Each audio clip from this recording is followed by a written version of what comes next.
March 2024. Bruno Mars walked into the Park MGM Grand Casino in Las Vegas for what should have been another routine night. He was 38 years old, worth an estimated $175 million, responsible for some of the biggest hits of the 2000s. Uptown Funk, Just the Way You Are, 24K Magic. 2 years earlier, he had been untouchable, selling out arenas worldwide, collecting Grammys like trading cards. Now, according to reports circulating through Vegas gambling circles, he was carrying $50 million in casino debt to MGM Resorts. The fall took 2 years. The rise took 2 decades. This is the story of how one of music's biggest superstars built an empire on talent and showmanship, and how the blackjack tables and poker rooms of Las Vegas turned success into servitude, how a residency that looked like a victory lap became a financial prison, how the brightest lights in entertainment can hide the darkest addictions. By the end of this video, you're going to understand exactly how Bruno Mars went from controlling the charts to being controlled by the casino, and why everything you see on that Vegas stage isn't celebration, it's obligation. Origin story. Before Bruno Mars was losing millions at poker tables, he was Peter Gene Hernandez, born October 8, 1985, in Honolulu, Hawaii, into a family where music wasn't a career choice. It was survival. His parents performed in a family band across Waikiki tourist shows. By age 4, Peter was doing Elvis impersonations for Japanese tourists, learning early that applause equals income, that your value is measured by how much people will pay to watch you perform. His family hustled constantly, one bad month from trouble. He watched his parents work hotel lounges night after night and decided he'd escape that circuit. At 17, he moved to Los Angeles. LA destroyed him initially. Too short, ethnically ambiguous, dropped by Motown in 2004. But he reinvented himself, writing hits for Flo Rida and CeeLo Green, learning the game from the inside. In 2010, at 24, he tried again as Bruno Mars. Just the Way You Are hit #1 in 18 countries. His debut album sold 6 million copies. The Waikiki Kid was suddenly at the Super Bowl, winning Grammys, becoming everything he'd promised. The money was incomprehensible. And when you spend childhood watching parents hustle for rent, then suddenly have millions, you look for that rush again. The risk, the possibility of winning or losing everything on a single bet. That's how addictions start. Not with the vice itself, but with the hole it fills. The rise. Between 2010 and 2016, Bruno Mars dominated with precision that made executives ecstatic. His formula: write undeniable hooks, deliver flawless performances, never give audiences reason to doubt. The numbers tell it all.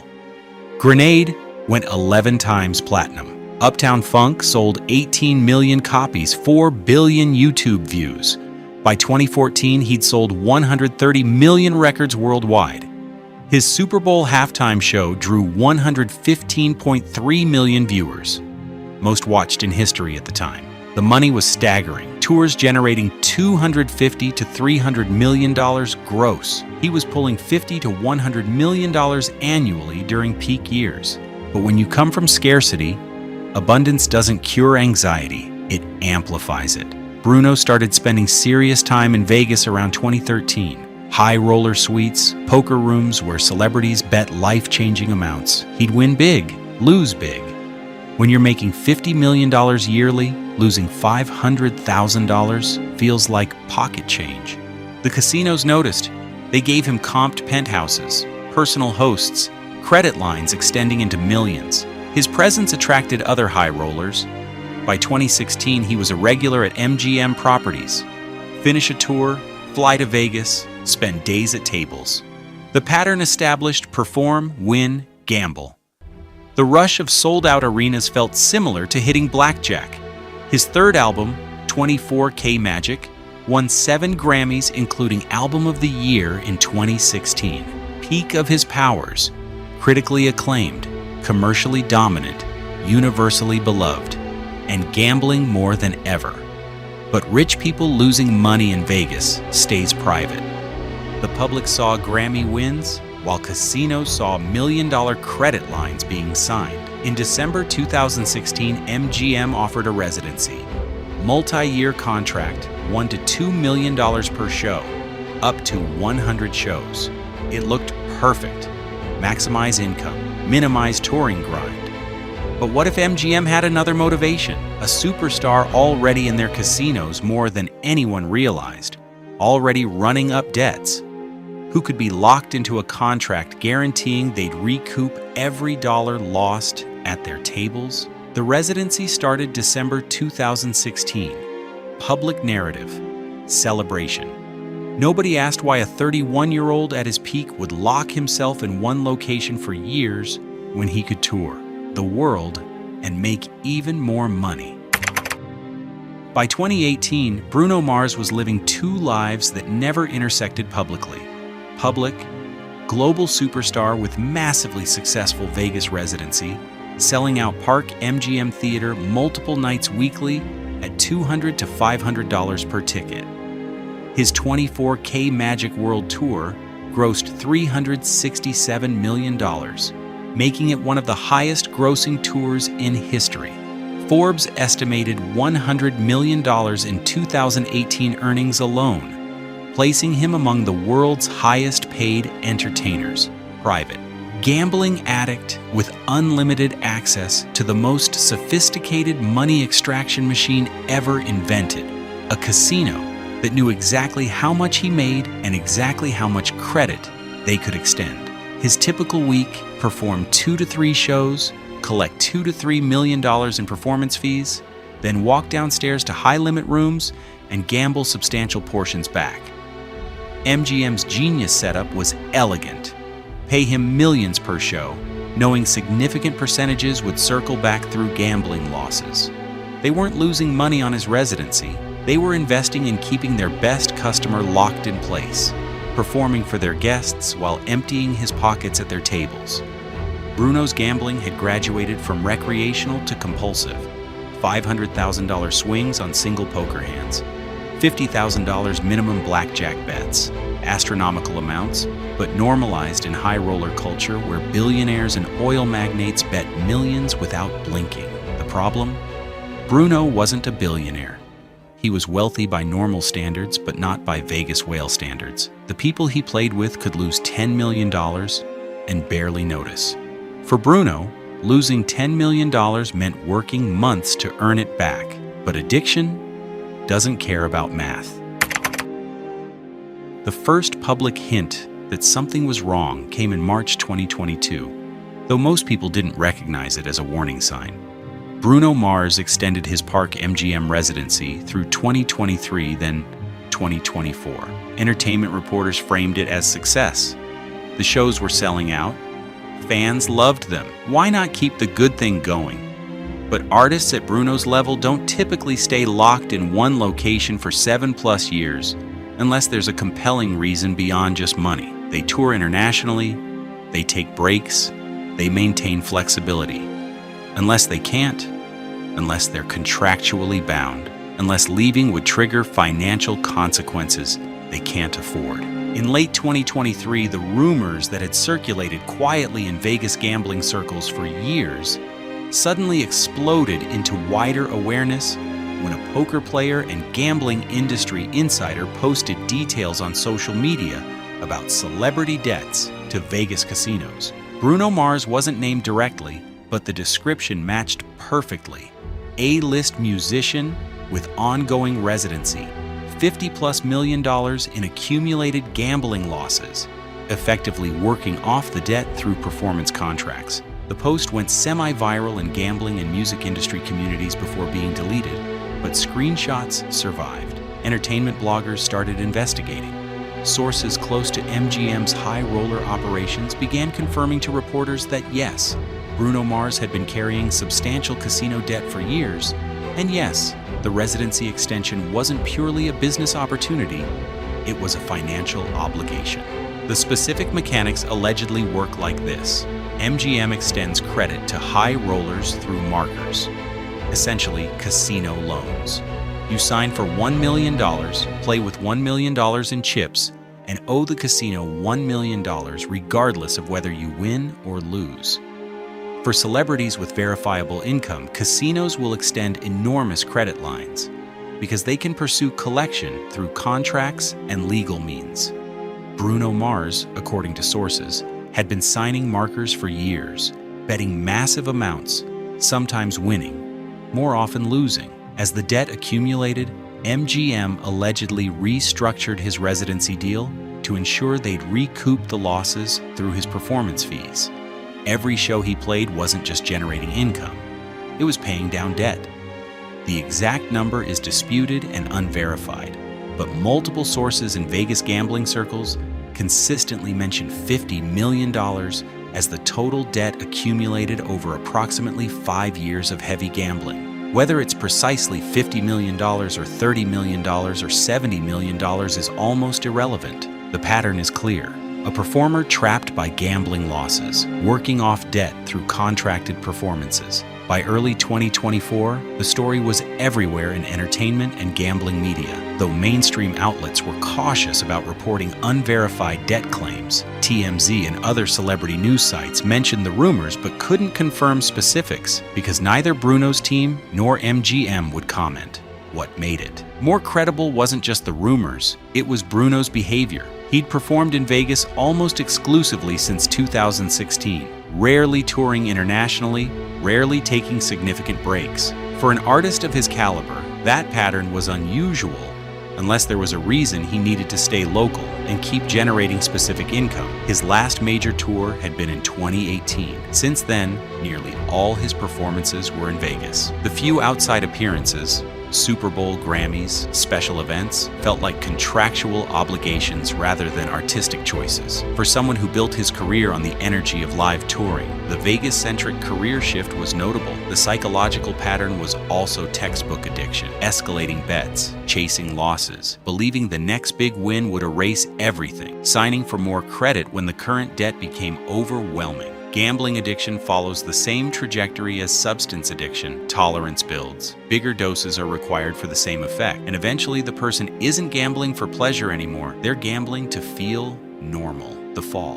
The fall didn't look like a traditional celebrity collapse because Bruno Mars never stopped performing at the highest level. He didn't have public meltdowns, didn't cancel shows, didn't appear disheveled or broken. He maintained the facade perfectly, but underneath, the reality was devastating. Every show he performed wasn't an artistic triumph. It was a payment on a debt he'd created by gambling in the same building where he now worked. The freedom he'd worked his entire life to achieve had been converted into obligation. The casinos that applauded his performances owned him in ways they'd never own a normal gambler because he couldn't just walk away and default. His career was too valuable, his reputation too carefully built. The financial mathematics were brutal. If he was indeed $50 million in debt and making $1 to $2 million per show, he'd need to perform 25 to 50 shows just to break even before taxes and expenses. And that's only if he stopped gambling entirely. If he continued playing while trying to pay down the debt, the hole could keep getting deeper. Friends and colleagues started speaking carefully to reporters about Bruno's state of mind. He was stressed, he was isolated, he was still professional, still delivering perfect performances, but the joy seemed manufactured rather than genuine. The showmanship that had once been natural was now effortful. In March 2024,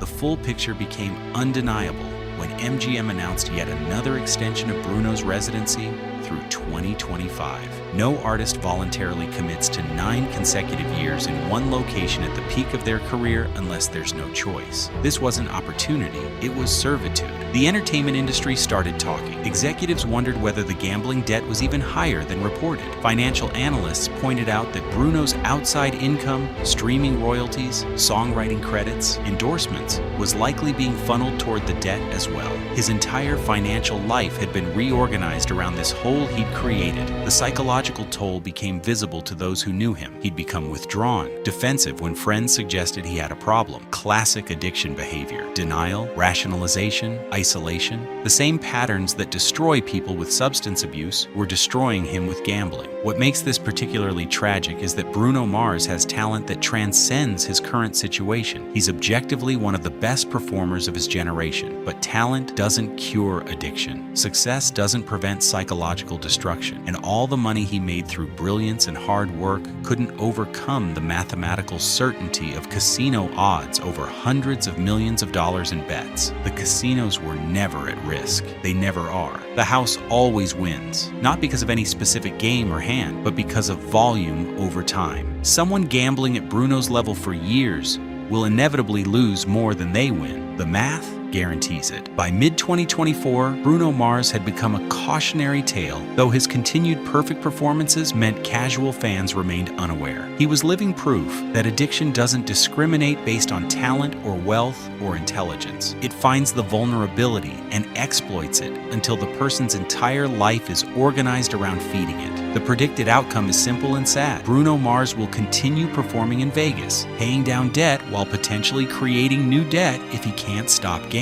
He'll remain trapped in a cycle where his income determines his credit limit, and his credit limit determines his potential losses, and his potential losses determine how long he has to keep working to break even. Unless he gets help, unless he admits the problem publicly and completely walks away from gambling, unless he's willing to declare bankruptcy if necessary and start rebuilding from honesty, rather than continuing to service a debt that may never be fully paid. But that requires vulnerability, admission of failure, willingness to destroy the perfect public image he's maintained for over a decade. And for many addicts, that final surrender is the hardest step of all. Legacy and reflection.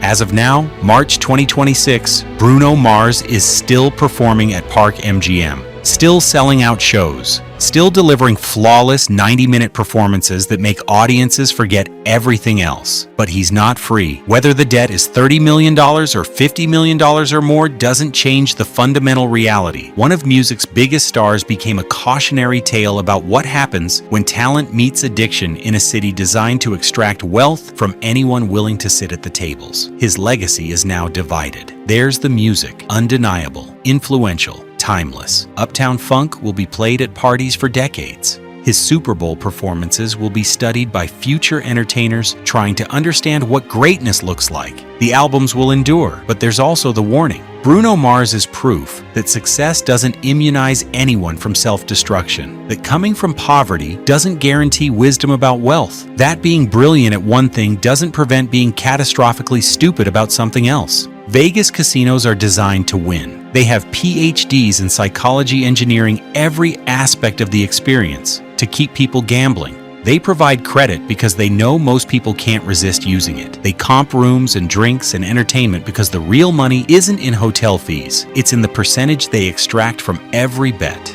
every hand, every spin over time. Bruno Mars walked into that system with talent and wealth and confidence, and the system did what it always does. It waited patiently and took everything. The broader lesson isn't specific to gambling. It's about addiction, vulnerability, and the illusion of control. People look at someone like Bruno Mars, talented, successful, wealthy, and think addiction can't touch them. But addiction doesn't care about accomplishments. It cares about finding the hole in someone's psychology and filling it with something that feels like relief until the person can't function without it. Bruno Mars needed to feel like he was winning, like he was in control, like the poverty of his childhood could never touch him again. And casinos sold him that feeling in $50,000 hands of blackjack until the bill came due. His story isn't over. He could still get help, walk away, rebuild. But right now, every night he performs in Vegas isn't a celebration of success. It's another payment on a debt that may never end. That's the real tragedy. The kid from Waikiki who wanted to escape his parents' endless hustle ended up in an endless hustle of his own creation. Different venue, higher stakes, but the same fundamental trap. Performing not because you want to, but because you have to. The lights in Vegas never go out. The tables never close. And Bruno Mars is still on stage, still performing, still brilliant, still trapped. That's the legacy. Talent without wisdom. Success without freedom. And a warning to everyone watching. The casino always wins. Always.